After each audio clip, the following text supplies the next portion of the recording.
پھالیاں police کی دلیرانہ کارروائیاں اشتہاری سولی ڈکیت اور آسو ڈکیت گینگ کے 4 ارکان کو سرغنہ سمیت گرفتار کر لیا، جبکہ ایس ایچ او پھالیاں عمران شفیع نے گزشتہ برس کھٹیالہ شیخا روڈ پولیس مقابلے کا خطرناک اشتہاری ڈاکو بھی گرفتار کر لیا۔ ڈی ایس پی پھالیاں کی پریس کانفرنس میں انکشاف، آتشی اسلحہ، زیورات، موٹر سائیکلز اور نقدی سمیت مال مسروقہ بھی برآمد کر لیا گیا ہے۔ تھانہ پھالیاں پولیس نے راہزنی کی مسلح وارداتوں، رسہ گیری اور ڈکیتی کی وارداتوں میں ملوث ڈکیت گینگ کو سرغنہ سمیت گرفتار کر کے ان کے قبضے سے متعدد موبائل فون، 8 عدد موٹر سائیکلز، 3 لاکھ روپے نقدی اور لاکھ روپے مالیتی طلائی زیورات، 1 عدد کلاشن کوف اور 3 عدد پسٹل برآمد کر لیے۔ پولیس کے مطابق آسو گینگ گروہ کی شکل میں موٹر سائیکلز پر سوار ہو کر واردات کرتا اور فائرنگ کر کے خوف و ہراس پھیلاتے ہوئے فرار ہو جاتا تھا۔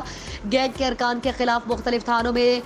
دیسیوں مقدمات درج ہیں، جنہیں ایس ایچ او تھانہ پھالیاں عمران شفیع گجر نے اپنی ٹیم کے ہمراہ دوران واردات موقع سے گرفتار کر لیا، جبکہ دوسری کارروائی میں ڈکیتی کی واردات کے اشتہاری خطرناک ذہنیت کے حامل ڈکیت غلام رسول عرف سولی سکنا جابو بولا ضلع گجرات کو 8 ماہ کی مسلسل تگ و دو کے بعد گرفتار کر لیا ہے۔ بہترین کارکردگی پر پولیس ٹیم کو سراہتے ہوئے افسران نے انہیں حسن کارکردگی کی محکمانہ اسناد سے بھی نوازا۔